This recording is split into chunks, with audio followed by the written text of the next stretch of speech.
Hi guys, welcome back to my really long channel. So today we're going to go back to the Dare game. Tracy Beaker is back by Jaqueline Wilson. I'm going to read the next chapter, see how we get along, and then go from there. So without further ado, this is Jaqueline Wilson's own work. I'm just reading it for entertainment and pleasure, so enjoy. This chapter is called Tracy and Alexander's Home, and it's on page 105. I let myself in the back window and noticed straight away that someone had been making serious improvements in the kitchen. There was a big bottle of mineral water standing on the draining board, with the label saying, "This is the tap," so I drank a little tap water because football and the ensuring dispute had been thirsty work. I slurped a little down my t-shirt, but there was a clean towel hanging on a hook so I could mop myself up. A cardboard box was stacked in the corner and a fridge label. "This is the fridge." I inspected the fridge contents with interest. I discovered 2 rounds of tuna sandwiches and a packet of cheese and onion crisps, a Kit Kat and an apple, plus a giant pack of Smarties. I helped myself to a handful of two because I'd already burned up a lot of energy that morning. I was all set to share my own refreshments, only I'd somehow or other eaten them up. Still, I was sure Alexander would be happy to share his refreshments with me. "Alexander," I called. It came out indistinctly because my mouth was full. I tried again, louder. "Alexander." I heard a little mousy squeak from the living room. Alexander was sitting cross-legged on a little rug in front of another cardboard box. There was a drawing of a smiley blue Peter presented on the front and another label. "This is the television." "It seems to be on permanent freeze frame," I said wittily. Alexander seemed unusually immobile too, hunched up with his chin on his chest. "Are you okay?" I asked, sitting down beside him.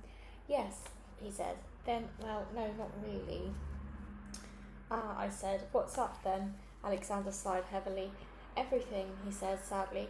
I went back to watching the Frozen TV programme. "How did you get on at school?" I asked. He didn't react, though his eyes flicked backwards and forwards, as if the presenters were really doing something on the screen. You know, with the big bully boys in the showers. Alexander sighed again and slumped even further into his shoulders. "The entire school calls me Gherkin now."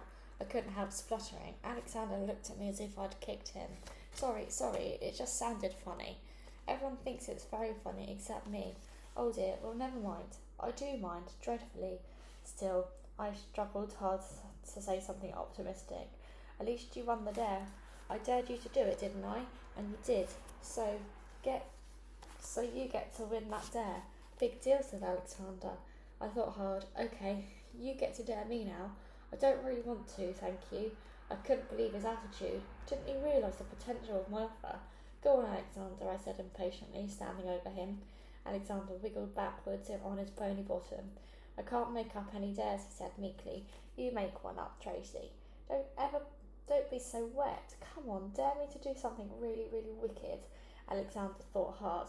Then I saw a light in his pale blue eyes. "All right, I dare you to stand on your head." He just didn't get it. But I decided to show willing. I spat on my hands and sprang forward. "Easy peasy," I said, upside down. "Gosh, you're really good at it." Anyone can stand on their head. I can't. But I might have known. I tried hard to show him. He was useless. He just crumpled in a heap whenever he tried to kick his legs up. "Watch me," I said, doing headstands, and then a cartwheel around the room. "I can see your knickers," said Alexander, giggling. "Well, don't look," I said breathlessly. "I can't help it," said Alexander. Then he started singing this weird song about leaping up and down and waving your knickers in the air. "You what?" I said. "Right way up again." "It's a song," said Alexander. "My dad sings it when he's in a good mood, which isn't often when I'm around." He sang it again. "Is there another dare?" I said. Alexander giggled. "Right," I said, and I whipped my knickers off and leapt up and down, waving them like a flag. "Tracy, you are rude," Alexander spluttered, nearly kneeling over sideways. He was laughing so much. I leapt right around the cardboard television, waving away, and I pranced past the window. "Tracy, get away from the window. Someone will see," Alexander screeched. "I don't care," I said, bouncing up and down as if the bare floorboards were a trampoline. "Look at me, everyone, look at me." A football suddenly came flying through the window and bounced right across the floor. Alexander must have seen it coming, but he didn't duck in time. It caught him bang on the bombs. Ouch! Ah, a football, he said, rubbing his head. My football, I said, retrieving it triumphantly. Who on earth threw it in here? Said Alexander. I didn't need 3 guesses. Football himself came climbing through the window. It's a harder window to negotiate than the one in the kitchen at the back. He jumped down, lost his balance, stumbled forward and landed on Alexander. Alexander lay quivering, hands over his head. You clumsy great oaf, I said to Football. Are you all right, Alexander? No, said Alexander, whimpering. Football picked him up and brushed him down. Yes, you are, he said firmly. Bully, I said, bouncing the ball one-handed. First you beat me up, and I'm a girl, and I'm younger than you, and then you pick on a total wimp like Alexander. I was defending Alexander, but he crumpled again at the word wimp. I sighed. There's something about Alexander that kind of makes you want to bully him, even though you know it's mean. Bully, bully, bully, bully, I said, bouncing the ball inside. Give me my ball back, kid, said Football. It's my ball. You gave it to me, and then I took it back. It's my ball now, and this is my house, and you're not invited, so you can just clear off. What are you doing following me anyway? I didn't follow you, I was just checking up on you. And it's not your house. It is, I said, bouncing. It's my house too, said Alexander. I smiled at him and bounced the ball to him. An easy peasy bounce, but he totally misjudged it. Sorry guys, there's a really loud lorry going past, so I do apologise.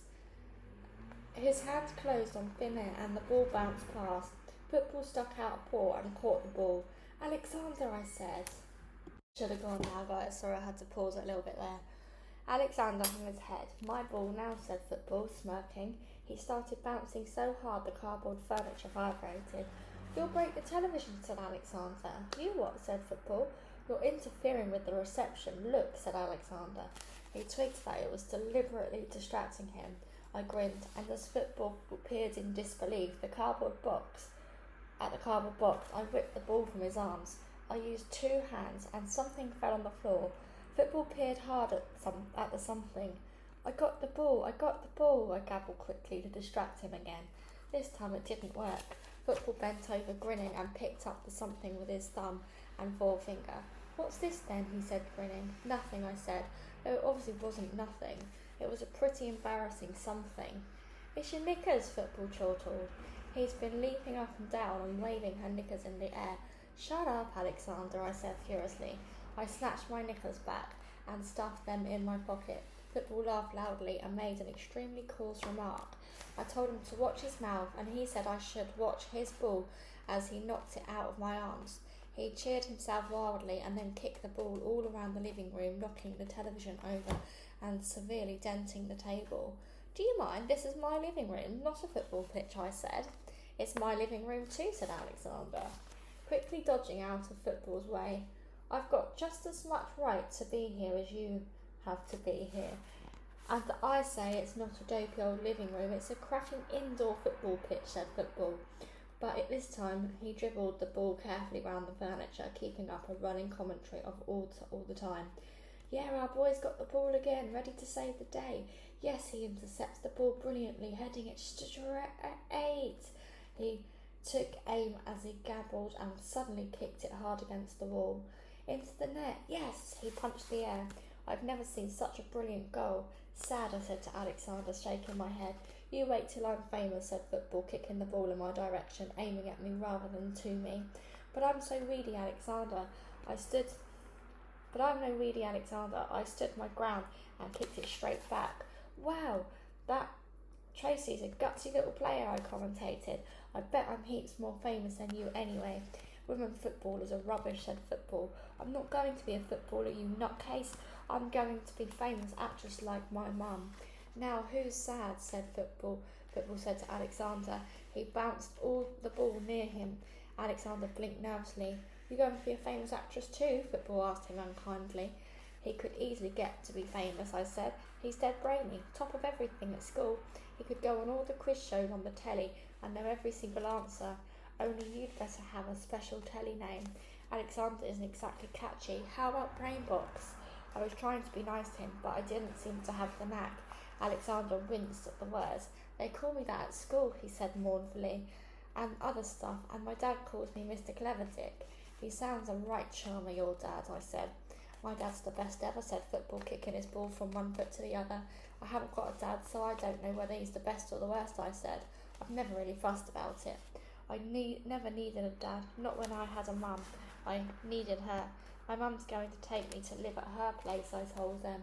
It's dead luxurious, all the gilt and mirrors and chandeliers and rich ruby red upholstery, and she's going to buy me new clothes, designer stuff and new trainers and a brand new computer and my own telly and a physio and a bike and pets, and we're going to have heaps of trips to Disneyland, and I bet we won't even have to queue because my mum's such a famous actress. What's her name then? Football demanded. Carly Beaker, I said proudly. Never heard of her, said Football. I thought quickly. I had to shut him up somehow. That's not her acting name, which is Sharon Stone. If your mum's Sharon Stone, then my dad's Alan Shearer, said Football. Alexander's head jerked. Your dad's Alan Shearer, he piped up. No wonder he's good at football.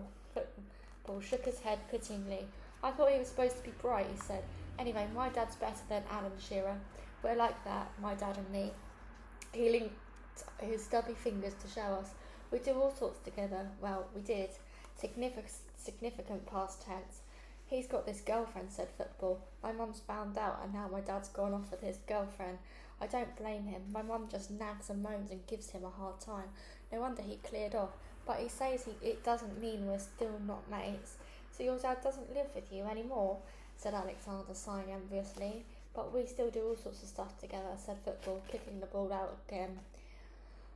We always go to the match on Saturdays. Well, Dad couldn't make it this time and last time, but that's because he's still sorting out his new life. He's taking me next time, he's promised. He stepped on the ball and patted his pockets, bringing out a cigarette lighter. Look. I looked. He didn't produce the packet of fags to go with it. Let's have a smoke then, I said. I like the way my mum holds her hand when she got a fag lit, and the way her lips purse as she takes a long drag. I don't smoke. It's bad for my football, right? Said Football. No, this is my dad's lighter. See the make? He held it out so we could admire it. It's not one of your tacky throwaway sort. It's gold. Solid gold, Alexander whispered. Well, plated. Still cost a fortune. It's my dad's most precious possession. His mates gave it to him for his 21st birthday. He's never without it, my dad. He seems without it now, I chipped him. That's the point, said Football. He's given it to me. He flicked it on and off, and it was like watching those flashing Christmas tree lights. You'll be waving it around at a rock concert next, I said. Shut your face, said Football, irritated that I wasn't acting dead impressed. You haven't even got a dad. He kicked the ball hard. It bounced on the television set and ended up inside. I wish I didn't have a dad, said Alexander, standing up and attempting repairs. Or, I wish my dad would go off with a girlfriend. I wish wishes would come true. What would you wish for? He looked shyly at Football. That you and your dad could be together. Yes, said Football, looking amazed that Alexander could possibly have sussed out. And to play for United, he added. What about you, Tracy? Asked Alexander. I don't want a dad, I said quickly. What about your mum? Alexander persisted. Would you wish you and your mum could be together? That would be totally a wasted wish, wouldn't it? Because I'm going to be with her anyway. But I'll still wish it even so. Let me be with my mum. Let me be with my mum. I'm wishing with all my heart and my lungs and my liver and my bones and my brains. All the strings of my intestines are tied in knots. I'm wishing so hard. And that is the end of that chapter, guys. The next chapter is called Mum's Home and is on page 121. Thank you guys so much for listening. Until the next time, guys. Goodbye.